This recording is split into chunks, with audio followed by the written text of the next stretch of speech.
आपण पाहताय आसरा मीडिया, वाचाल तर वाचाल।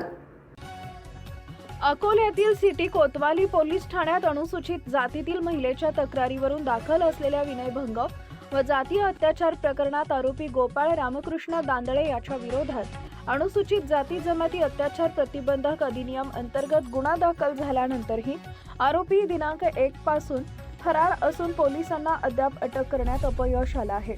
सिटी कोतवाली पोलीस ठाण्यात अपराध क्रमांक 036/2025 अन्वये या प्रकरणात BNS 2023 चे कलम 75, 179 व 296 तसेच SC/ST ॲक्टचे कलम 31R व 131S अंतर्गत गुन्हा अधिकृतरित्या दाखल करण्यात आला आहे। मात्र गंभीर स्वरूपाचे कलम लागू असूनही आरोपी अजूनही मोकाट फिरत असल्यानं पोलीस कारवाईवर तीव्र प्रश्नचिन्ह उपस्थित झाले आहेत।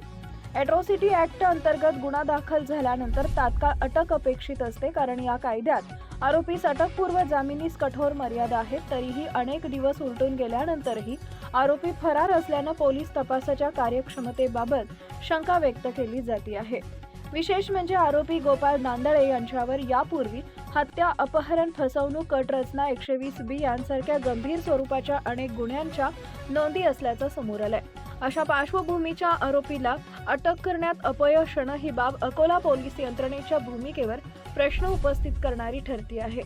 तक्रारदार महिलेनं आरोपी फरार असताना स्वतःच्या सुरक्षिततेबाबत तीव्र चिंता व्यक्त केली असून पोलीस अधीक्षक, अनुसूचित जाती जमाती आयोग व महिला आयोगाकडे तातडीची दाद मागण्याचा इशारा दिला आहे।